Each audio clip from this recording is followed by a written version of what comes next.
আরে আমিও এক জামানায় ছিলাম মাহফিল ভাঙ্গা বক্তা, আমার নাম ছিল না।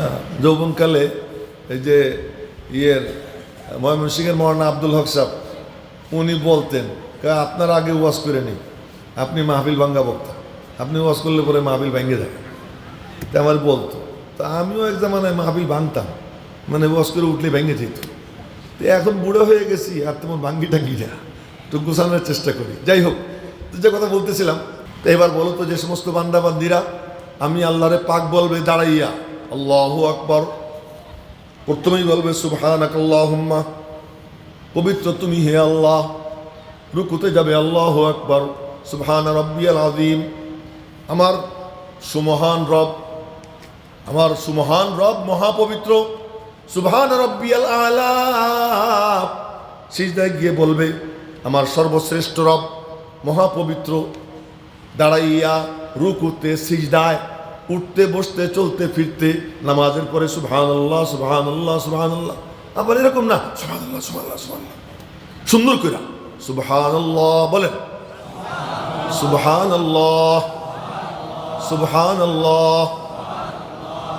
এটা আমাদের পুঁজি, এটা নিয়ে যাব সাথে। আর যেটা অভ্যাস, ব্যথা পাইলে মুখ দিয়ে ওইটাই বের হয়। ছোট্ট বাচ্চা ঠিক ঠিক না, সুবহানাল্লাহ কইলে সব হবে, ঠিক ঠিক কইলে কোনো সব হয় না। এটা আর এক অপসংস্কৃতি। হ্যাঁ, ঠিক ঠিক না, যদি কখন দরকার পড়ে বলে উঠবেন সুবহানাল্লাহ না। যার যেটা অভ্যাস, ব্যথার সময় ওইটাই মুখ দিয়ে বের হয়ে যায়। এই জন্য ছোট্ট ছোট্ট বাচ্চা আছে না, এই সব মনোযোগী হইতে হবে, এদিক ওদিক তাকানো যাবে না। ওই যে এক বুড়ে আর একদিকে চেয়ে রয়েছে, কোনো দিকে চোখ যাবে না, চোখের দিকে। হ্যাঁ, ওই যে ঘুমাইতেছে, এই যে বাকায়দা বালিশ দেওয়া লাগবে মনে হইতেছে, মনে হবে না। এই বেটা এত জোরে হাসিস না, স্বাভাবিক। আচ্ছা, এখন লক্ষ্য করেন যে ছোট্ট বাচ্চারা যদি পড়ে যায়, ডাক দেয় মা গো, আব্বা কয় না। ঘুম আসলে ডাক দেয় মা, খিদে পাইলে ডাক দেয় মা। কেন? ওই যখন দরকার পড়ে না, ওই মা মা বলতে বলতে ওই টাইমে মার নামটা মুখ দিয়ে এমনি বের হয়ে যায়। এই আল্লাহর বান্দারা, এই পর্দার অন্তরালের বান্দিরা, কান খুলে শোনেন। যার এটা অভ্যাস হয়ে যায় সুবহানাল্লাহ বলা, আলহামদুলিল্লাহ বলা, লা ইলাহা ইল্লাল্লাহ বলা, আল্লাহ বলা, এই অভ্যাস যার হয়ে যায়, একটা সময় আসবে ব্যথা পাবে, মহা ব্যথা। যখন আজরাইল চাপ দিবে তখন খুব ব্যথা পাবে। যখন আজরাইল আঙ্গুলটা কোনো রকম এরকম রাখবে, খুব ব্যথা পাবে। ওই ব্যথার সময় সে উহ করবে না, আহ করবে না।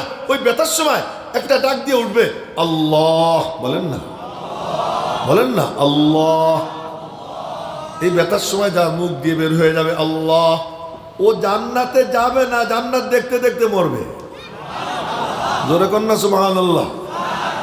সেই জন্য নবীজি বলেন ইয়া আবা সুফিয়ান কামা তাহইয়াউনা তামুতুন।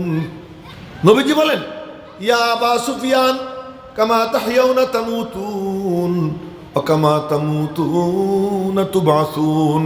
হে আবু সুফিয়ান, ভালো করে মনে রাখবা, জীবন যেমন মরণ তেমন, মরণ যেমন হাসর তেমন।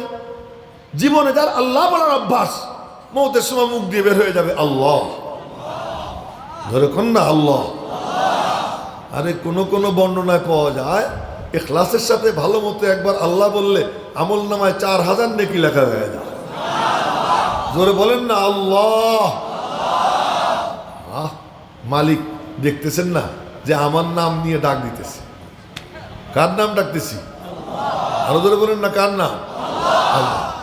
আচ্ছা, তো যেটা বলতেছিলাম যে ইউসুফ তোমারে একবার বলায় যদি তুমি ওরে এত দাও, তাহলে আমার যে সমস্ত বান্দা বান্দিরা দাঁড়াইয়া, রুকুতে গিয়া, সিজদায় গিয়া, নিচের দিকে নামতে সময়, শুইতে সময়, নামাজের পরে 3 তাসবিহ 1 তাসবিহ সুবহানাল্লাহ, এরকম যারা বলবে, আমি আল্লাহ তাদেরকে কেমন দেওয়া দিব বলো তো একটু।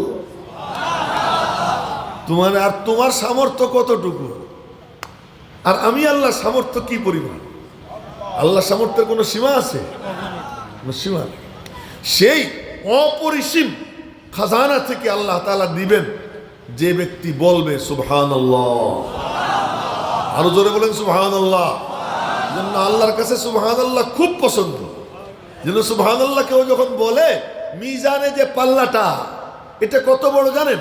7 আসমান জমিন যদি রাখা হয় তো মনে হবে যেন একটা প্লেটে একটা আংটি রাখছে, এত বড় ওই মিজান। এর অর্ধেকটা ভরে যায় ইখলাসের সঙ্গে কেউ যখন বলে সুবহানাল্লাহ। তো বলেন না, আরো জোরে বলেন না সুবহানাল্লাহ, ভালো মতো সুবহানাল্লাহ। আমার ওয়াজে ফায়দা হোক বা না হোক, সুবহানাল্লাহর ফায়দা আপনাদের হয়ে গেছে, এই কামাইটা হয়ে গেছে। ওই আব্দুল্লাহ দরখাস্তি রহমতুল্লাহ আলাই, যার নাম নিলাম, উনি রওজা পাকের জিয়ারত করে ঘুমাইছেন। ঘুমের মধ্যে স্বপ্নে দেখেন নবীজির সঙ্গে দেখা। কি ঘটনা কইতে চাইছি তা কিন্তু এখনো বলি নেই, মাঝখানে মেলা কথা হয়ে গেছে না। তো নবীজির সঙ্গে দেখা হওয়ার পরে নবীজি বলতেছেন, রহে মেরা মস্কন হওয়ালি কাবা, বনে মেরা মদফন দিয়ারে মদিনা। মুফতি নুরুল্লাহ শাহ হুজুর রহমতুল্লাহ আলাইহি আমি দেখছি বাবে উম্মে হানিতে বসা কোরআনে কারীমের তেলাওয়াত করতেছেন বৈশা বৈশা। কাছে কেউ গেলে টেরও পান না কে কাছে এসে বসলো। রহে মেরা মস্কন হওয়ালি কাবা, বনে মেরা মদফন দিয়ারে মদিনা। মদিনা পাক যেন আমার দাফনের জায়গা হয়, এটা বুজুর্গদের তামান্না। এই জন্য অনেকে হিজরত করে চলে গেছেন। শাইখুল হাদিস জাকারিয়া রহমতুল্লাহ আলাই, খলিল আহমদ সাহারানপুরি রহমতুল্লাহ আলাই, হজরত হাজি ইমদাদুল্লাহ মুহাজিরে মক্কি, উনি তো মক্কায় হিজরত করছেন, মক্কায় উনার কবর। সুবহানাল্লাহ। তাও কি মা খাদিজাতুল কুবরার কবর এখানে, আর ওখানে হাজি ইমদাদুল্লাহ মুহাজিরে মক্কির কবর, অল্প একটু বেশ কম না। তো মদিনা মুনাব্বারা নবীজির সঙ্গে দেখা আর নবীজির স্বপ্নে দেখা মানে কি? বাস্তবে যেমন হুজুরে আমি দেখতেছি, এর মধ্যে ভুল হইতে পারে, এটা কোনো জাদুটা হইতে পারে, হয়তো উনি না আর কেউ, এটা হইতে পারে, কিন্তু স্বপ্নে যদি কেউ নবীজিকে দেখে, বুখারী শরীফের হাদিস, নবীজি বলেন, মান রাআনি ফিল মানাম ফাকাদ রাআনি, যে স্বপ্নে আমাকে দেখছে সে আমাকেই দেখছে। অন্য হাদিসে নবীজি বলেন, ফাকাদ রাআল হাক্কা, সে বাস্তব দেখছে। আরো জোরে কন্যা সুবহানাল্লাহ। নবীজিকে দেখছে, দেখি সুবহানাল্লাহ। উনি বললেন, ইয়া রাসূলুল্লাহ, আমি তো আসছি আর মদিনার থেকে যাব না, এখানে থেকে যাব। নবীজি বললেন, না, তুমি পাকিস্তান চলে যাও। ওনার বাড়ি কিন্তু পাকিস্তান, তুমি পাকিস্তান চলে যাও, আর ওখানে গিয়া আতাউল্লাহ শাহ বুখারীরে আমার সালাম দিবা। এই কথাটা বলার জন্য এত লম্বা কথা কইলাম। আতাউল্লাহ শাহ বুখারী আমার ছেলে, ওকে তুমি আমার সালাম দিও। উনি সৈয়দ বংশের ছিলেন। আমার ছেলে, আমার সন্তান আতাউল্লাহ বুখারীকে আমার সালাম দিও। আর ওরে বইল, ও যে খতমে নবুয়তের কাজ করতেছে এর উপর যেন মজবুত থাকে। তো সেই আতাউল্লাহ শাহ বুখারী রহমতুল্লাহ আলাই এক মজলিসে ওয়াজ করতেছিলেন। যেটা বলার জন্য এত লম্বা কথা বললাম।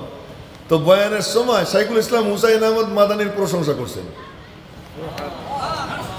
হুসাইন আহমদ মাদানির চেনেননি আপনারা? হয়, আল্লাহ মুফতি নুরুল্লাহ শাহ হুজুর রহমতুল্লাহ আলাইহির দাদা পীর। ঘটনাচক্রে আমারও দাদা পীর, ওনারও দাদা উস্তাদ, না ওনার মনে হয় উস্তাদ, ওনার উস্তাদ আর আমার দাদা উস্তাদ। কিন্তু ওনার পীর হিসেবে ওনারও দাদা পীর, আমারও দাদা পীর। কিন্তু উস্তাদ হিসেবে আমার দাদা উস্তাদ আর ওনার হলো সরাসরি উস্তাদ। উনি কেমন উস্তাদ ছিলেন